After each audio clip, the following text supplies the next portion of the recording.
यीशु मसीह के सुंदर नाम में आप सभी का अभिवादन करती हूँ। ये संदेश पास्टर सुनील फ्रांसिस के संदेश का हिंदी अनुवाद है।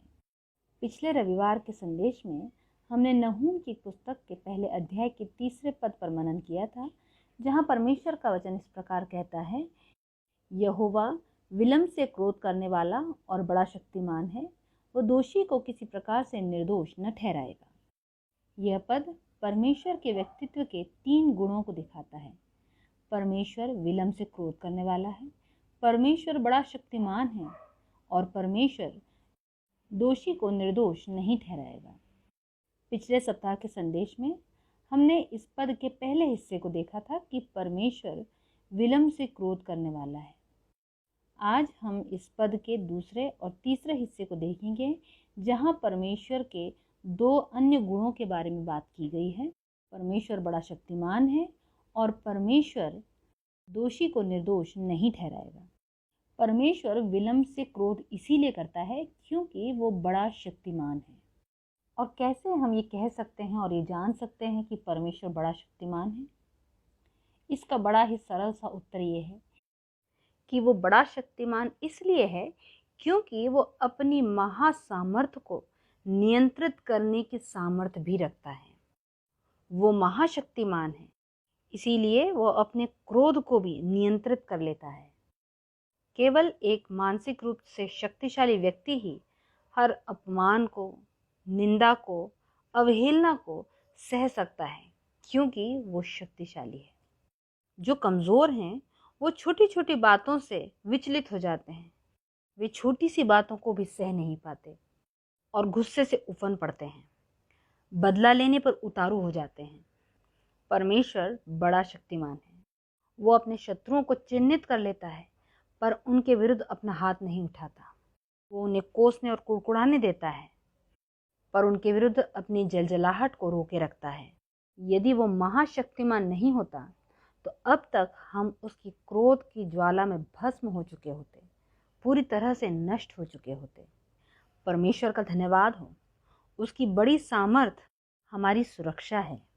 अब हम बड़ी स्पष्टता से ये देख सकते हैं कि ये शब्द कि वो बड़ा शक्तिमान है, इस पद के 2 हिस्सों को जोड़ने वाली एक कड़ी है।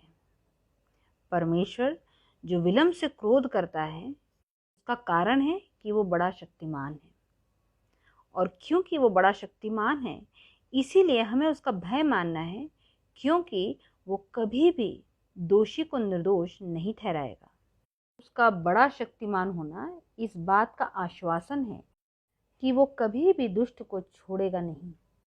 जब जीवन में सब कुछ सही चल रहा होता है, कोई कठिनाई नहीं होती, कोई परेशानियां नहीं होती, तब कोई भी मनुष्य परमेश्वर को दंड देने वाले या बदला लेने वाले परमेश्वर के रूप में नहीं देखता। हम आनंद मनाते हैं, पर जब कोई दुर्घटना घटती है, बिजली गिरने से एक बड़ी मजबूत इमारत धराशायी होकर गिर पड़ती है, तब कौन भयग्रस्त होता है? कौन डर से कांप उठता है? परमेश्वर को कोसने वाला, परमेश्वर के विश्राम दिन को तोड़ने वाला, परमेश्वर का तिरस्कार करने वाला। क्या उस समय उस व्यक्ति के मन में यह ख्याल नहीं आता कि उस इमारत की तरह परमेश्वर उसे भी नष्ट कर सकता था?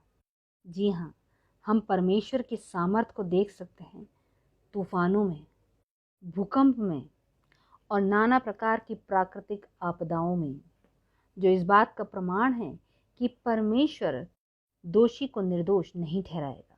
यह परमेश्वर के व्यक्तित्व का सबसे भयंकर गुण है। वो दोषी को निर्दोष नहीं ठहराता। परमेश्वर ने कभी भी पाप का दंड दिए बिना किसी को क्षमा नहीं किया है। हम क्या हैं? उसने तो स्वर्गदूतों को भी नहीं छोड़ा। उसके दंड से कोई नहीं बच सकता। आप कहेंगे, क्या यशायाह 44:22 में परमेश्वर का वचन ऐसा नहीं कहता कि मैंने तेरे अपराधों को काली घटा के समान और तेरे पापों को बादल के समान मिटा दिया है, मेरी ओर फिर लौटा, क्योंकि मैंने तुझे छुड़ा लिया है। हाँ, ये सच है, पर उतना ही सच ये भी है कि उन क्षमा किए गए पापों में से एक भी पाप ऐसा नहीं है जिसका दंड नहीं दिया गया। आप कहेंगे, कैसे ये बात सच हो सकती है? तो मैं कहूँगा, अपनी आंखें कलवरी की ओर उठा के देखिए। वो दंड जो एक क्षमा किए गए पापी पर नहीं उंडेला गया, वो क्रूस पर लटके मसीह पर उंडेला गया। परमेश्वर के दंड का कटोरा जो पापियों के लिए था, वो क्रूस पर लटके मसीह पर उंडेल दिया गया। वो मरियां और जलजलाहट जो हम पापियों के लिए थी, वो यीशु मसीह ने सह ली। उसने शरीर में आकर पाप पर दंड की आज्ञा दी। पाप दंडित हुआ और पापी छुड़ा लिया गया।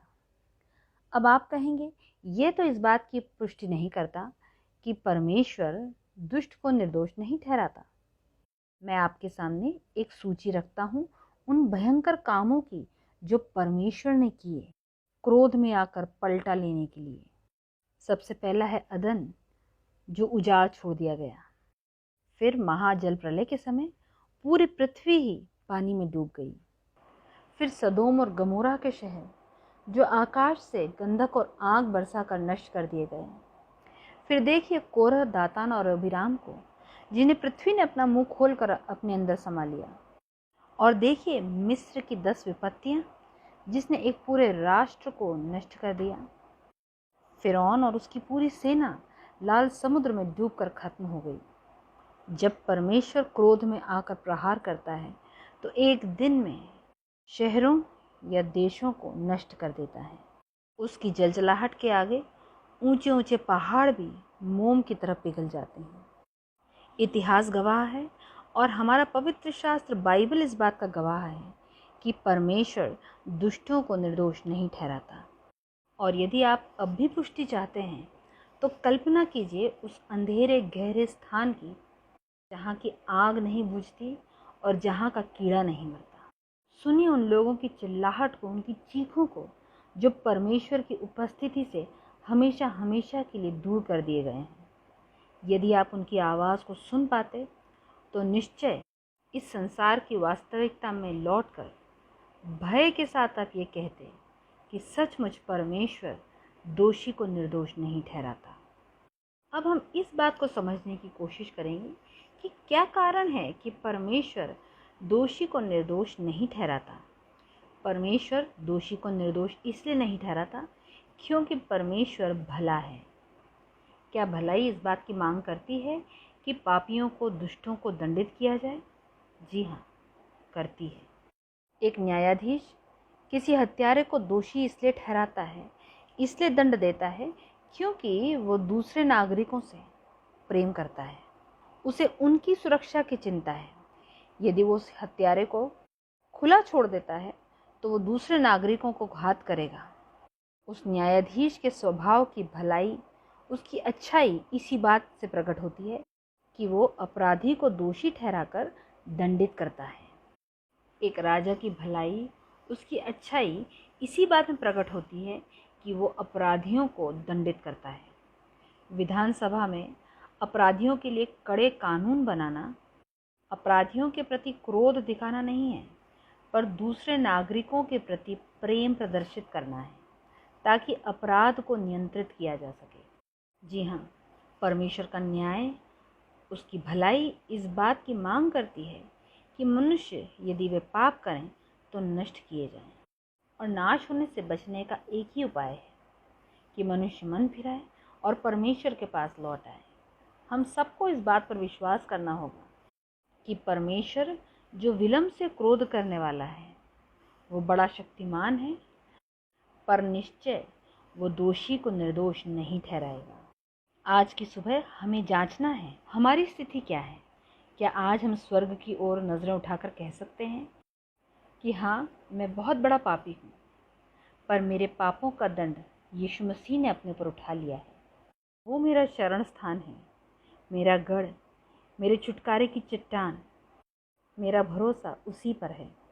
यदि आप ऐसा कह सकते हैं तो मैं आपसे केवल इतना कहूँगा, आपको परमेश्वर की महासामर्थ से डरने की आवश्यकता नहीं है, क्योंकि आप क्षमा कर दिए गए हैं, आप अपना लिए गए हैं, क्योंकि आपने मसीह में शरण ली है।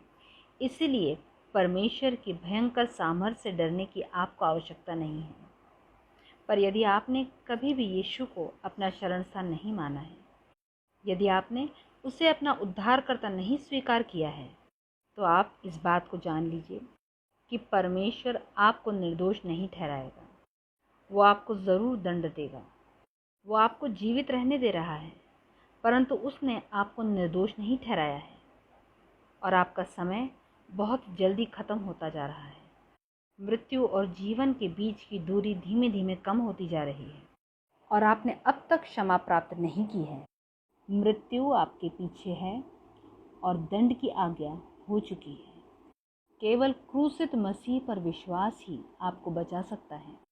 यीशु को अपनी छुड़ौती के रूप में ग्रहण कर लीजिए, इससे पहले कि देर हो जाए और आप उस जगह में पहुंच जाएं जो आग और गंधक से जलती रहती है और जहां का कीड़ा नहीं मरता, और वहां पहुंचकर आप पछताएं कि परमेश्वर क्रोध करने में धीमा था, पर मैं मन फिराकर उसके पास लौटाने में धीमा था। वो अपनी बड़ी शक्ति के कारण मेरे विरुद्ध अपने क्रोध को रोके रहा और इसीलिए मैं उसे ढूंढने के लिए अपने कदमों को रोके रहा। हाय, मैंने कैसी मूर्खता की। मैंने समय रहते अपने उद्धारकर्ता को स्वीकार नहीं किया और इसीलिए आज मैं यहाँ हूँ। आज परमेश्वर आपको एक और न्योता दे रहा है, उसके पास लौटाने का, मन फिराने का और उसके बेटे यीशु मसीह को ग्रहण कर लेने का। यदि आज आप परमेश्वर के इस न्योते को स्वीकार करना चाहते हैं तो मेरे साथ ये प्रार्थना कीजिए। प्रेमी प्रभु यीशु मसीह, मैं जानता हूँ मैं एक पापी हूँ और मैं आपसे क्षमा मांगता हूँ। मैं विश्वास करता हूँ कि आप मेरे पापों के लिए मरे और तीसरे दिन मुर्दों में से जी उठे। मैं अपने पापों से मन फिराता हूँ और अपना हृदय और अपना जीवन आपको समर्पित करता हूँ। मैं आप पर विश्वास करता हूँ और आपको अपना प्रभु और अपना उद्धारकर्ता कह के ग्रहण करता हूँ। आमीन।